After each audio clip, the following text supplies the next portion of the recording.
Hello दोस्तों, तो आज हम लोग एक बहुत ही इम्पोर्टेंट हर्ब के बारे में चर्चा करने वाले हैं। आप सभी लोगों ने इसके बारे में पहले से ही सुना होगा। ये बहुत ही पावरफुल हर्ब है और इसके बारे में रिसर्च सालों से चलता आ रहा है। तो जिस हर्ब के बारे में हम चर्चा करने वाले हैं उसका नाम है अश्वगंधा। इसके नाम से ही क्लियर है, अश्व मीन्स घोड़ा और गंधा मीन्स गन, यानी कि इसके जड़ों से घोड़े जैसी स्मेल आती है। और इसके काम हॉर्स पावर जैसे हैं, यानी कि घोड़े जैसा पावर देता है, यानी कि ये बहुत ही पावरफुल है। इसी कारण से इसे वंडर हर्ब भी कहा जाता है। इसे कोई भी पर्सन ले सकता है। जनरली इसके रूट्स को इस्तेमाल किया जाता है। इसके जो रूट्स हैं उसे सुखाकर पाउडर फॉर्म में लिया जाता है। नमस्कार दोस्तों, मेरा नाम डॉक्टर प्रकाश महतो है और आज की इस वीडियो में हम ये जानेंगे कि अश्वगंधा एक वंडर हर्ब क्यों है और हमारे बॉडी में इसका क्या बेनिफिट है। तो आज हम चर्चा करने वाले हैं अश्वगंधा के 10 इंपॉर्टेंट बेनिफिट्स के बारे में।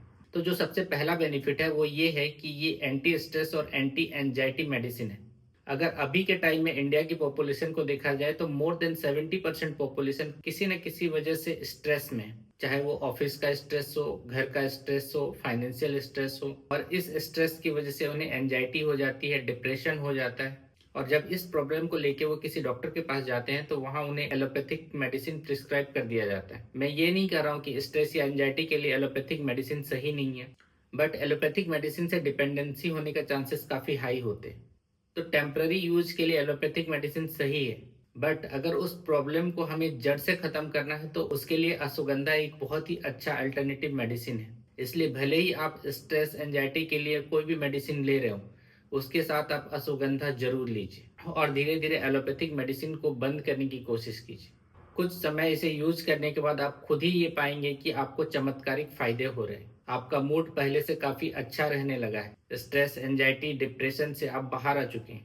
अश्वगंधा हमारे बॉडी में जो स्ट्रेस हार्मोन रहता है कॉर्टिसोल, इसे भी अश्वगंधा कम करता है, जिसकी वजह से हमारा हार्ट रेट, ब्लड प्रेशर भी कंट्रोल में रहता है। जो इसका दूसरा बेनिफिट है वो है स्लीप। हमारे लाइफ में स्लीप का क्या इंपॉर्टेंस है? स्लीप हमारे बॉडी के हीलिंग प्रोसेस के लिए बहुत जरूरी है। जब दिन भर हमारा बॉडी एक्टिव होता है तो इसमें सेलुलर लेवल पे बहुत सारे डैमेज होते हैं और एक अच्छी नींद लेने पे या डीप स्लीप में इसकी हीलिंग होती है। तो स्ट्रेस की वजह से या किसी और कारण से अगर आपको प्रॉपर अच्छी नींद नहीं आती तो आपको स्लीपिंग पिल्स लेने की जरूरत नहीं है। आप अगर अश्वगंधा का सेवन रेगुलर बेसिस पे करते हैं तो आपका माइंड बिल्कुल रिलैक्स हो जाएगा, आपको नींद भी काफ़ी अच्छी आएगी और जिससे कि बॉडी का जो हीलिंग प्रोसेस है वो भी बेटर हो जाएगा। इसलिए अगर आपको अच्छी नींद नहीं आती है तो आप एक बार अश्वगंधा को जरूर ट्राई करें। इसकी जो तीसरी बेनिफिट है वो ये है कि ये एक बहुत अच्छा हेल्थ टॉनिक है। ये आपको वर्कआउट करने में मदद करता है, आपके स्ट्रेंथ को बढ़ाता है, आपके मसल मास को बढ़ाता है, आपके स्टेमिना को बढ़ाता है, फैट को कम करता है। तो अगर ओवरऑल देखा जाए तो आपके फिटनेस में ये बहुत ही हेल्पफुल होता है और इसे रेगुलर लेने पे फिजिकल एक्टिविटी, स्टेमिना, कॉन्फिडेंस सब कुछ बढ़ जाता है। जो इसका चौथा बेनिफिट है वो है ये हार्ट को हेल्दी रखता है। इसका कारण ये है कि अश्वगंधा कोलेस्ट्रॉल, ट्राइग्लिसराइड के लेवल को कम करता है। ये कॉर्टिसोल के लेवल को कंट्रोल करके हार्ट रेट को भी कम करता है और ब्लड प्रेशर को भी नॉर्मल रखता है, जिससे कि हार्ट पे ज़्यादा लोड नहीं पड़ता है। ये हार्ट के कुछ कंडीशन जिसमें हार्ट के मसल वीक होते हैं, जैसे कि कार्डियोमायोपैथी में भी बहुत हेल्पफुल होता है। और ये VO2 मैक्स को भी बढ़ा देता है। जो VO2 हमारे बॉडी में होता है वो ये दिखाता है कि हमारे बॉडी में मैक्सिमम ऑक्सीजन का कितना कंजम्पशन हो रहा है। अगर हमारे बॉडी में VO2 की मात्रा बढ़ी हुई है, इसका मतलब हमारा हार्ट बिल्कुल हेल्दी है। जो इसका पांचवा बेनिफिट है वो है डायबिटीज में। अश्वगंधा में एक केमिकल पाया जाता है जिसे हम विटाफेरिन ए कहते हैं। इसका रोल शुगर को कंट्रोल करने में बहुत ही अच्छा है। ये सेल्स की इंसुलिन सेंसिटिविटी को बढ़ाता है, बॉडी में इंसुलिन सिक्रीशन को बढ़ा देता है, जिससे कि हमारे बॉडी को शुगर को कंट्रोल करने में बहुत ही हेल्प मिलता है और इसकी वजह से HbA1c का लेवल भी कम हो जाता है और इसके साथ साथ लिपिड प्रोफाइल भी बेटर हो जाता है, जिससे कि हार्ट अटैक का रिस्क भी कम हो जाता है। इसीलिए बोला जाता है कि अगर आप डायबिटीज के मेडिसिन ले रहे हैं तो उसके साथ अश्वगंधा का भी सेवन करें। और अगर आप प्री डायबिटिक हैं, यानी कि आपका ब्लड शुगर लेवल थोड़ा ही बढ़ा हुआ है, तो आप प्रॉपर डाइट पे कंट्रोल करें और एक्सरसाइज करें और उसके साथ अश्वगंधा का सेवन करें, जिससे कि आपका ब्लड शुगर लेवल बिल्कुल नॉर्मल हो जाएगा। जो छठा और बहुत ही इंपॉर्टेंट बेनिफिट है वो है कि यह फर्टिलिटी को बढ़ाता है, क्योंकि अश्वगंधा में एक खास प्रॉपर्टी होती है कि ये कॉर्टिसोल लेवल को कम करता है और जब भी हमारे बॉडी में कॉर्टिसोल लेवल कम होता है तो टेस्टोस्टेरोन लेवल बढ़ता है और टेस्टोस्टेरोन लेवल बढ़ने की वजह से बॉडी में स्पर्म प्रोडक्शन बढ़ जाता है, लिबिडो हाई हो जाता है, स्पर्म की क्वालिटी अच्छी होती है और ओवरऑल फर्टिलिटी बेटर हो जाती है। जो इसके सातवां बेनिफिट है वो है ये बेस्ट एंटीऑक्सीडेंट और एंटी इन्फ्लेमेटरी है। ऐसा देखा गया है कि वैसे पेशेंट जिनके जॉइंट्स में स्वेलिंग है या पेन है, क्रोनिक पेन है जो कि जल्दी ठीक नहीं हो रहा है, अगर ऐसे पेशेंट अपने मेडिसिन के साथ अश्वगंधा का यूज करते हैं तो इनके जॉइंट के स्वेलिंग और पेन धीरे धीरे कम होने लगती है और आगे चलकर इनमें इन्फ्लेमेशन यानी कि सूजन बहुत ही कम हो जाती है। जो इसका आठवां यूज है वो है ये ब्रेन के कॉग्निटिव फंक्शन को बेटर करता है। जो ब्रेन का कॉग्निटिव फंक्शन होता है वो हमारे लिए बहुत ही इंपॉर्टेंट होता है। जो कॉग्निटिव फंक्शन है उसका रिलेशन हमारे मेमोरी से, हमारे अटेंशन स्पैन से होता है।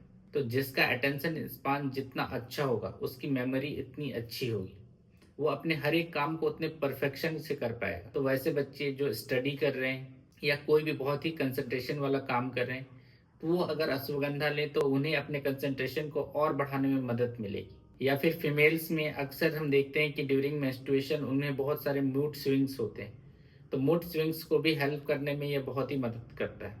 कुछ न्यूरोडिजेनेटिव डिजीजेज हैं जैसे कि अल्जाइमर्स डिजीज, डिमेंशिया, इस तरह के डिजीज के प्रोग्रेशन को भी रोक देता है और बहुत सारे केसेस में ये देखा गया है कि इन्हें रिवर्स भी करता है। तो नौवां बेनिफिट है वो ये है कि ये लीवर के इन्फ्लेमेशन को भी कम करता है। जैसा हम सभी जानते हैं कि हमारे बॉडी का जो टॉक्सिन होता है वो लीवर के द्वारा ही डिटॉक्सिफाई होता है और हमारे बॉडी से बाहर जाता है। तो किसी भी कारण से अगर लीवर में इन्फ्लेमेशन आ गया है, उसमें सूजन आया है या एक्सेसिव अल्कोहल की यूज से भी अगर उसमें सूजन आया हुआ है तो उस केस में अगर अश्वगंधा लिया जाए तो लीवर को बचाया जा सकता है।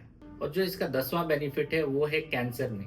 अश्वगंधा बहुत सारे कैंसर्स में जैसे कि breast cancer, lung cancer, liver cancer, colon cancer, इन सब में भी इसके प्रोग्रेशन को बहुत हद तक रोकता है। ये कैंसर से लड़ने में भी मदद करता है और कैंसर में जो कीमोथेरेपी होती है उसके साइड इफेक्ट्स को भी ये कम करता है। तो दोस्तों ये तो हो गई अश्वगंधा लेने की बेनिफिट्स। अब हम ये देखते हैं कि किसे अश्वगंधा अवॉइड करना चाहिए, यानी कि बिना डॉक्टर की सलाह के नहीं लेना चाहिए। तो ये प्रेगनेंसी, ब्रेस्ट फीडिंग मदर्स या फिर किसी भी सर्जरी के लिए प्लान्ड हो या फिर कोई पर्सन कोई भी हार्मोनल मेडिसिन ले रहा हो, तो ऐसे केसेस में बिना डॉक्टर के सलाह के अश्वगंधा ना लें। अब अगला सवाल आता है कि हमें अश्वगंधा कितनी मात्रा में लेना चाहिए। तो जो इसका रिकमेंडेड डोज है, एक दिन में ये 2 ग्राम से ज़्यादा नहीं लेना चाहिए और अगर आप इसे रेगुलर लेते हैं तो जनरली 3 मंथ के बाद इसे स्टॉप कर दें। इसके जो पाउडर के कैप्सूल आते हैं वो 300 mg या 500 mg के कैप्सूल्स होते हैं। इन कैप्सूल्स को भी आप गुनगुने पानी के साथ ले सकते हैं। अगर आप इन्हें हनी, घी, मिल्क के साथ लेते हैं तो इनका एब्जॉर्प्शन ज़्यादा बेटर होता है क्योंकि ये फैट सॉल्युबल होते हैं। कभी कभी अश्वगंधा लेने से कॉन्स्टिपेशन होता है तो इसके लिए आप प्रॉपर हाइड्रेशन मेंटेन रखें। दोस्तों अश्वगंधा एक बहुत ही इंपॉर्टेंट हर्ब है और अगर इसे प्रॉपर मात्रा में एक एक्सपर्ट के गाइडेंस में लिया जाए तो ये हमारे हेल्थ के लिए बहुत ही ज़्यादा बेनिफिशियल है। तो अगर आपका स्ट्रेस, एंजाइटी, डायबिटीज, हार्ट, इस तरह के कोई भी प्रॉब्लम हो तो आप इसे ट्राई करके देख सकते हैं। और अगर आपको stress, anxiety, sleep, diabetes, sexual problems, joint pain, इस तरह के कोई भी प्रॉब्लम लंबे टाइम से हो तो आप अश्वगंधा को ट्राई करके देख सकते हैं और मैं इस बात के लिए श्योर हूँ कि आपको इसका मैक्सिमम बेनिफिट मिलेगा। तो दोस्तों अगर आज का वीडियो आपको इन्फॉर्मेटिव लगा हो तो इस वीडियो को एक लाइक जरूर करें। मिलते हैं एक नए वीडियो में एक नए टॉपिक के साथ। तब तक के लिए स्टे हेल्दी, स्टे कॉन्फिडेंट।